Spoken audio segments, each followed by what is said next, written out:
Henry Nzuzi, like soccer player, entrepreneur now. Yeah, man. So it starts from quite back. So born in the Congo, no, born in South Africa. Sorry. Left when I was very young. Left when I was 3, and lived in Congo my whole life. So I started playing in school, obviously. Then I was quite good. Played with friends and whatever. Then I had the chance to join an academy when I was 8.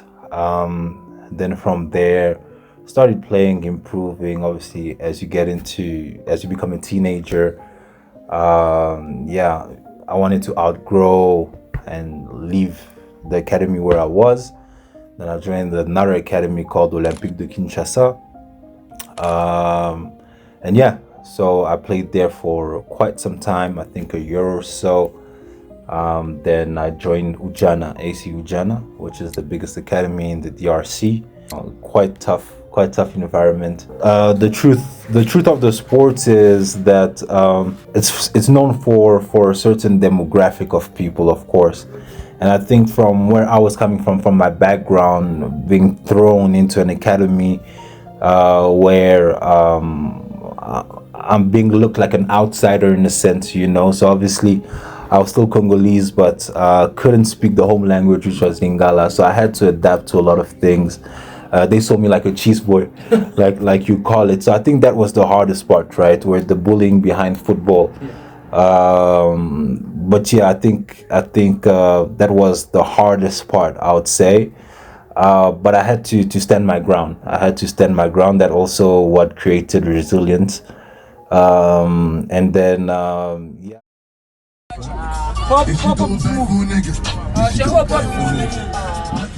But obviously through that, I made great friends. Obviously that forged me. The guys I met there when I got there, I was 15, 16. Till today, we're still very good friends.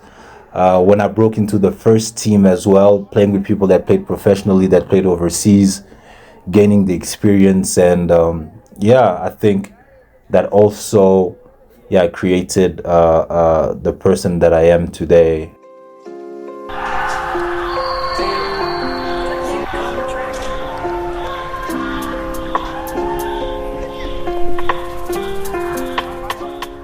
Jana under 17, played under 19, played reserve football, really went through all the ranks. Then I had the chance to play for the first team, which is the second division. And yeah, played 2 seasons. And yeah, that's where things opened up for me. I always had to prove a point in a sense. But then when I got into the first team, a lot of the guys that went before me got released, never really had playing time. But when I got in, I played. I was a starter. The coach counted on me. And yeah, so the pro players did help me when I got into the setup, but because I respected all the ranks and I think I was patient at the time, not really. But then obviously when I got to the first team, because I had all that experience, it helped me stay, and and I had the best seasons playing with the first team. Then I got the call up for the under 20 national team. Number 6, Henry Nzuzi from OC Ujene. So it was me and the striker. His name, we used to call him Mbappe. I mean, people knew about us in the league. We were the best, structured team as well. So Ujana was always known for having youth players in the youth national team setups. Under 17, under 20, under 23. So if young players need to go to the national team, it was Ujana, because we're the only settled academy, so we're known like that. But yeah, it was also very tough for me because obviously with the background, a lot of people said that, yeah, he may be paid and all of that. He went against the system. But the truth of the matter is, I just did my job. China has identified the cause. COVID-19. Coronavirus. The National Coronavirus Command Council has decided to enforce a nationwide lockdown. You must stay at home. 2020 will be the toughest year of our lives. 3 players were caught with COVID, and I was one of them. So I never had the chance to make an appearance at the qualifiers because I was in quarantine the whole tournament. Couldn't take the team pictures with the team. Had to watch them from the balcony. Yeah, so it was tough. It was really, really tough.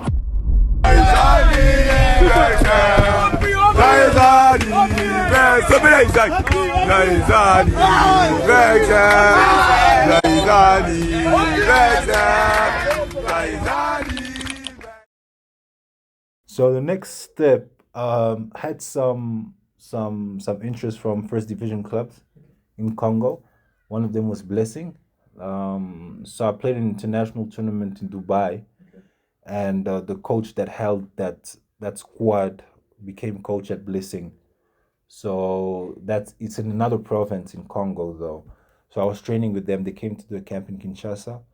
So I trained with them. Then they went, but it never materialized because I think the setup wasn't the best. And the Vita club came also, which is one of the best clubs in DRC. So I trialed over there too. Nothing really materialized as well. But I went to a couple of clubs in D1. I went to another club called RCK. But it was too ghetto, to be honest. They wanted to sign me, but I think I wasn't ready. You've been trialing at these clubs, knocking on the door. What does that do to you emotionally and mentally? So I think I'm first a big believer. Faith for me is a big thing. So when something doesn't happen, I just believe that it just wasn't the right time. And as that's happening, I was speaking with an agent, and a bigger door opens up. So that's the Turkey door. Then I make that move to Besiktas pretty much.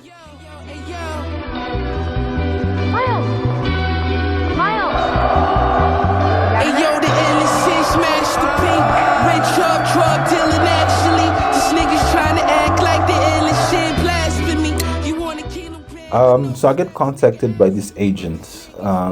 Contacts me, tells me he's an agent, but I've been dealing with agents. I don't really take him seriously like that.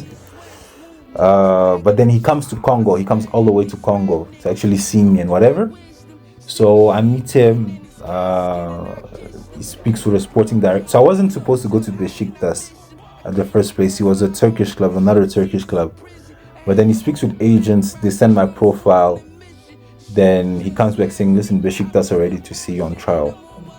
That's how it comes about. Okay. So they send me the invitation. I apply at the embassy. And I think for me the biggest experience is Besiktas, because I was at the academy with academy boys. We're 2 Africans, me and another Tanzanian international. And the players are not better than us technically, from a technical point of view, but they're just so focused and disciplined. Like I remember when we used to go grocery shopping with my other Tanzanian friend, like we would buy chips, we would buy cool drinks, we would buy, your normal snacks. And I think the AFCON was happening at that moment, or European leagues, and we'd watch it all together in the room. So we'll all come with our snacks, and like they had almonds, water and stuff, and we'll come with like our chips and whatever. So and we were 16-year-olds, 15-year-olds, you know what I mean? So the discipline and the extra training, and they also had a gym, and at 11 you'd see like 6-7 boys going in the gym and working. 5 a.m. you're hearing balls, like people are shooting. So it's just the resilience and how serious the player are about their craft, right? From a talent level, I think we're a bit above them in a sense. It's natural to us, but there is just players are like robots, they're so focused on what they do, and they know nothing else, no entertainment, going out, all that stuff. At such a young Yeah, age. yeah, yeah, yeah. What? So I think that's the huge difference. That's what I picked up. I think I dominated. Physically, technically, I was very good, but they're in the details. What was your hardest moment at Besiktas? It's when they let me know that I can't obviously sign for the first team. As I get there is a rule that comes in the league to say you can't have foreigners in the youth setup. So I was already in the team. I was already playing youth African player. Okay. I think it was 1 or 2 that you could have maximum. And you were a constant starter there as well? Yeah, so I was playing all the friendly games. I never played an official game as well with Besiktas. And obviously that comes through. But the club wants to keep me. So knowing that, it's tough, because then you're like, okay, where am I going? So it was the agent that was handling all the discussions. I didn't really know. I didn't know much, You're just in your room, you're trying to understand. So I call my agent. I'm like, yo, like, what's happening? And they tell me, listen, can't really sign because there's a rule here and whatever. It's admin more than anything else. And they couldn't sign me to the first team because obviously, they're buying all the best players. They're not going to give a foreign spot to a young player like that, So, yeah. So I remember they sent me to this club, AU Sports, which is a second division club. And I think for me, the hardest moment is because I was so devastated what happened at Besiktas. When I go there, I don't impress them. So, yeah, I think that was the hardest moment because I wanted Besiktas. I didn't want anything else. But if I went with the same mindset and train and play like I did when I went to Besiktas, I impressed them. I think, the story was going to be different. So I think not seizing that second division team opportunity. And so I think that was the hardest moment. So I have to come back to Congo. So mind you, before all of that, I'm not with my family. So I'm in Congo with my dad. My family moved to South Africa. So I'm going through all that. So I played my second division in Congo. I miss my family a lot at that moment. So obviously I tell my agent, listen, this doesn't happen. Can we find something in South Africa? Because I haven't seen them for 2 years or more. So I'm like, I have to see them. So it was either I go back playing to Ghana or I go to South Africa. Then then something comes up, then Pirates trials come up pretty much.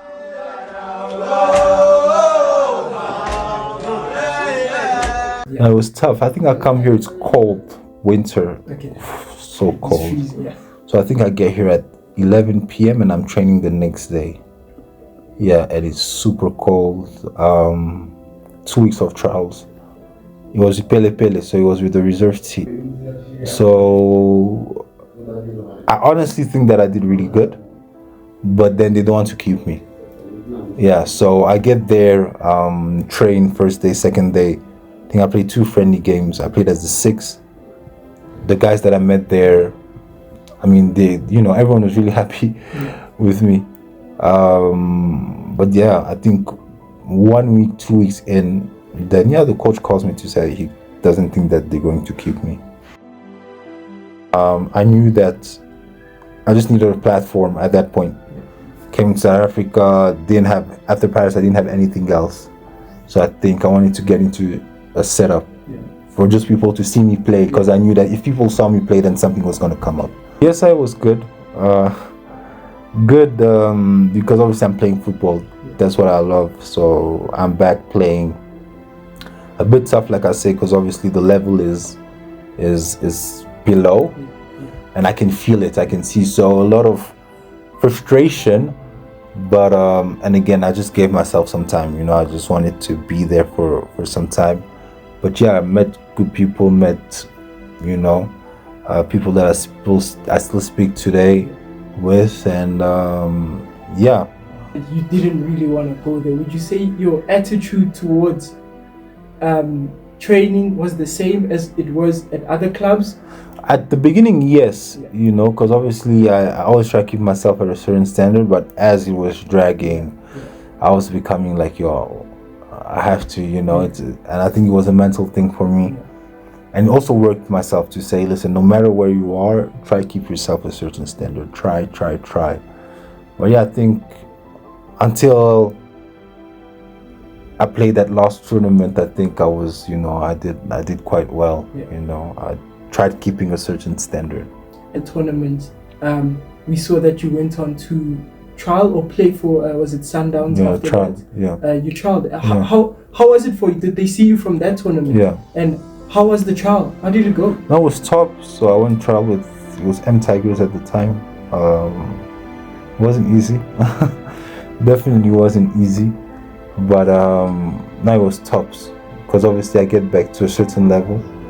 I can feel the intensity. Get back to what I like, you know, pressure. I feel pressure. Because as I get there, they weren't also sitting well on the log. So a lot of tension within that setup. But I loved it. I think I loved it. It wasn't easy to adapt, you know. But yeah, I think I was there for over 3-4 months. Yeah, so I was there for a while. Played friendly games, so they wanted to sign me. Coach Godfrey, who was there. But I hurt my ankle at that tournament that I played at BSI. So I have a bad ankle pain during the trial. I'm always strapping my ankle. So I remember we played a friendly game. I score in that friendly game, and yeah, I think then they start building interest. But I remember I hurt myself at a training session. Like I feel my ankle and I couldn't play anymore.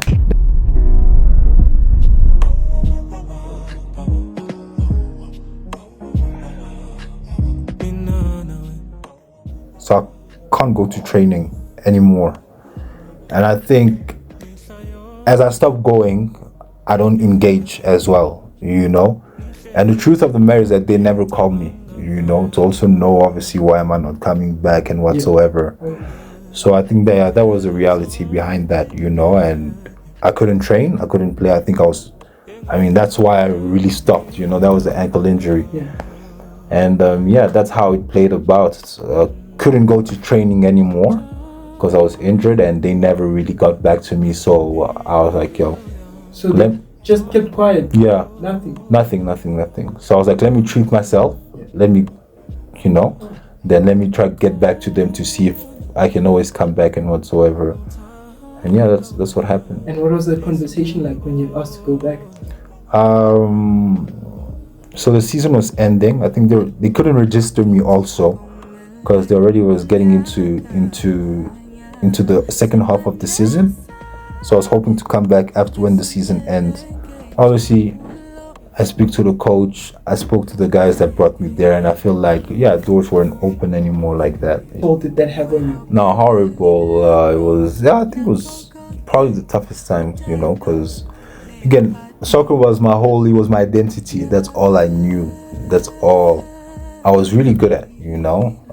So yeah, it was super tough because I'm getting needles in my ankle. I'm doing rehab.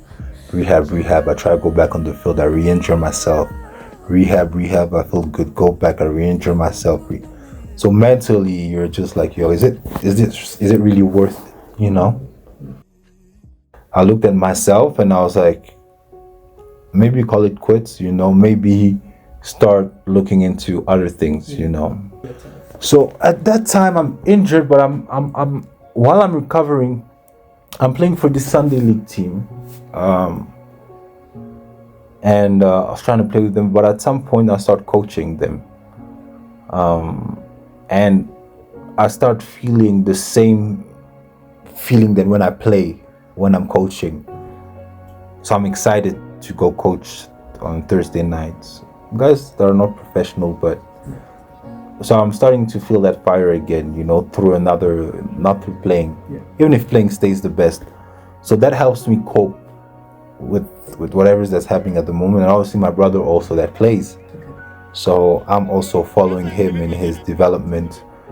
So yes, there's that's happening, but there's also a lot of positive that's happening. So I'm always about impact. So you're also trying to impact, where you can.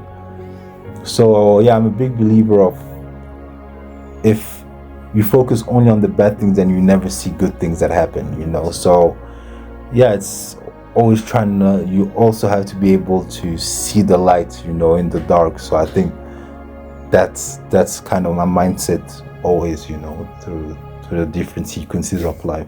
And now you went from coaching, and then we see you've explored other avenues such as entrepreneurship. Yeah. Tell us, how did that come about from football to becoming an entrepreneur? Yeah. So entrepreneurship for me starts from way back, as even in Congo. So I like saying this story. A funny story is, when I was playing academy football in Congo, when I was playing for the first team at Ujana, I remember every morning I used to get into the clubhouse, because we used to get our kits over there at the clubhouse, then we walk to the grounds a couple meters away. And I used to see people coming with a lot of bags of coals, like charcoal. They used to come with charcoal. Then I asked why are people bringing so much charcoal? And the lady explains me that there's never electricity at the clubhouse. So when we cook lunch for you guys, we use charcoal. And I'm like, oh wow. And I know it's a good business, So I'm like, yo, how much are you getting this charcoal for?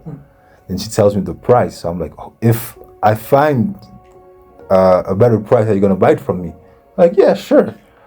So I do my research, I get charcoal, and I start selling charcoal to my club.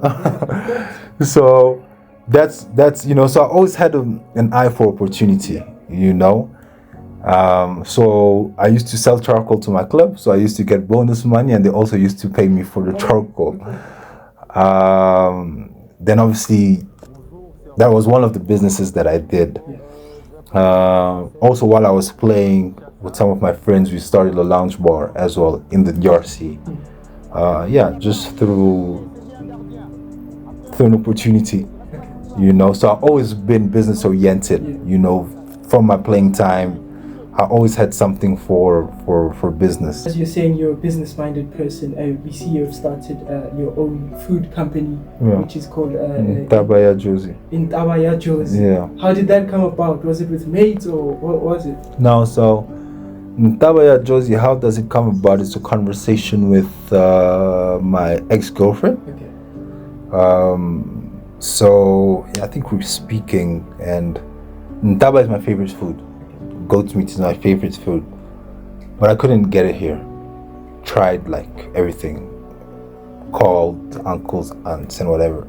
It wasn't accessible. You can get it at some places, but it's not at the tip of your hand. You can't just find it, So it's very strange for me.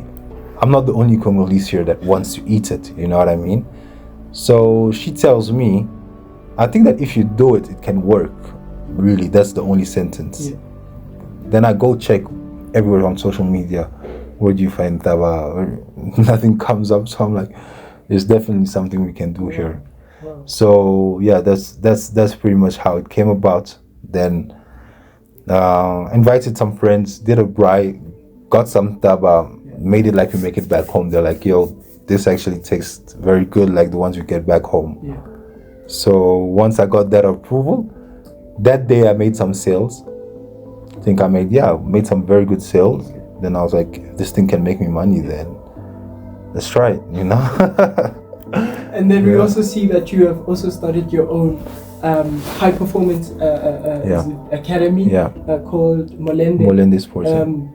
Now, how did you come up with that idea? Molende, from making food and then now back to football. So Molende is a frustration when I'm injured. So the frustration that I can't get private training, proper rehab, someone that can find me a club under one umbrella. Yeah.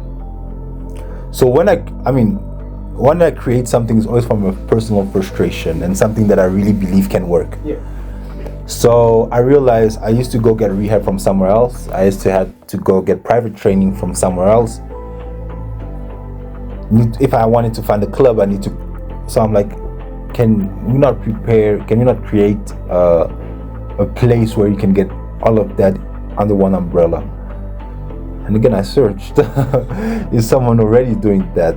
How are they doing that? Is there a gap into the market? Yeah, so that's pretty much how we started. And now we also see that it's been doing well. I mean, you have your some kilos one is coming down, and other well-known players. What type of connection did you build to get those type of people in? So obviously the people that I worked with throughout when I was playing, but that one camp that did really good was through Coach Javi. That I connected to one of my partners.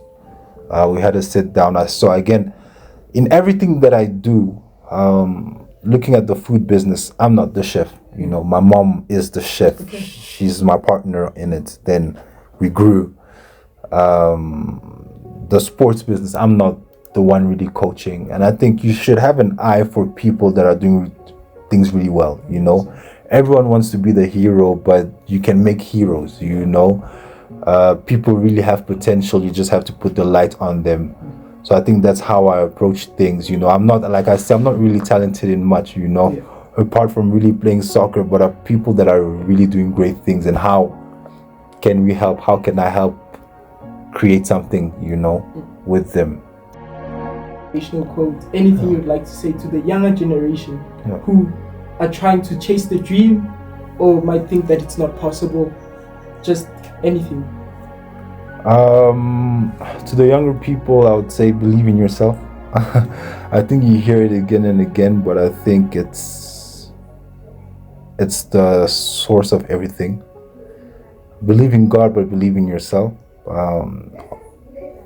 When I explain everything, there's so much reason for me to stop. But I think God really places something in all of us, and if you really believe in what you think can happen, just stay the course. It's gonna be hard. You have to be aware that it's not going to be easy, but believe in yourself and trust in God. That's all I have to say.